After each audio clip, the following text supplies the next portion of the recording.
L'air congolais vibre du choc des mots. Le nom de Pascal Lissouba est souvent prononcé. Son héritage débattu. Asie Dominique, de Marseille, critique, ravivant d'anciennes querelles. Le professeur Grégoire Lefouoba, philosophe, défend Lissouba, en quête de clarté. Il s'interroge sur l'équité de ses attaques, percevant une volonté de provoquer.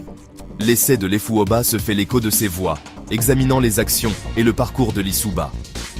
Il ne s'agit pas de saints ou de démons. L'histoire est rarement simple. Il s'agit de respect pour les défunts et du poids de la mémoire. La manière dont une nation choisit de se souvenir ou laisse d'autres façonner cette mémoire est cruciale. La vérité se cache souvent dans la réflexion silencieuse. L'appel de Lefouoba est un plaidoyer pour la dignité dans le souvenir. Les critiques résonnent comme un tambourinement incessant, provoquant un certain vertige. Sont-elles justes? Sont-elles complètes? Lefouoba remet en question cette méthode. Le mandat de Lissouba est marqué par une décision audacieuse, l'accord de partage de production pétrolière. Cet acte visait à changer le destin du Congo, doublant ses revenus pétroliers. Il était question de souveraineté et de prestige, augmentant le crédit du Congo et sa présence mondiale. Lefouoba soutient que cela mérite gratitude, un acte de prévoyance et de courage. Pourtant, les critiques ignorent souvent ou minimisent sa valeur. Au-delà de ce contrat, Lissouba rêvait d'un Congo autosuffisant. Gouverner les complexes, remplis de pression. Lissouba a navigué dans ces eaux troubles, œuvrant pour l'amélioration de son pays. Son héritage va au-delà d'une simple politique. C'est une histoire de leadership. Les réussites peuvent être voilées, les récits déformés. Lefouoba interroge. Combattre un mort? Se battre contre un mort?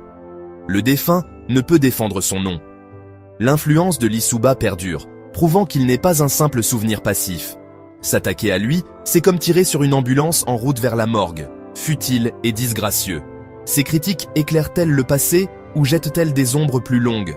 Lefouoba suggère que la jalousie ou l'envie pourraient alimenter une telle condamnation. La critique se doit d'être juste, respectueuse envers ceux qui nous ont quittés. L'histoire doit être examinée avec mesure et équité. Notre humanité commune appelle à une gestion plus délicate de la mémoire. L'intellectuel au pouvoir, défense du legs intellectuel de Lissouba. Les critiques raillent le titre académique de Lissouba, mais son intellect était une force. Lefouoba rappelle le haut niveau académique de Lissouba, une marque de distinction. Un dirigeant doté d'une formidable puissance intellectuelle, ce n'est pas un défaut. Lissouba portait son titre avec dignité, une vie d'apprentissage et de contribution. Le vrai leadership exige vision, réflexion profonde et analyse. Il ne s'agit pas de contact ou d'un carnet d'adresses. La substance, la connaissance et l'esprit critique sont les outils d'un véritable homme d'État. Lissouba a apporté cela dans l'exercice de ses fonctions. Reconsidérons l'idée selon laquelle l'intellect serait un défaut chez les dirigeants. Son identité était double. Éternellement professeur et généticien. Ce ne sont pas de simples étiquettes, elles témoignent d'une vie consacrée au savoir. Murmure de l'histoire, le devoir de se souvenir avec respect. L'histoire trace son propre chemin, difficilement détournable. Lefouoba nous rappelle que le passé exige son public, complexe et nuancé. Les jugements superficiels obscurcissent plus qu'ils ne révèlent. Le contexte est la lanterne qui éclaire le chemin de l'histoire. Lefouoba prône le bon sens, la mesure et les limites dans le discours. Les mots peuvent blesser et tromper. Une certaine gravité est requise.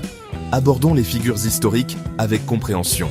Il ne s'agit pas d'adoration aveugle ou de condamnation perpétuelle. Il s'agit d'apprendre de leur vie, de leur triomphe et de leur lutte. Honorer le passé, c'est s'y confronter avec honnêteté et réflexion. Alors seulement ces murmures pourront nous guider vers un avenir plus réfléchi. Cette réflexion a été menée par Jean Lewis de la radio de la communauté. Nous emmenons à la surface ce que vous avez sous les manteaux. Abonnez-vous à la radio de la communauté africaine pour ne rien rater. Cliquez sur le bouton de notification.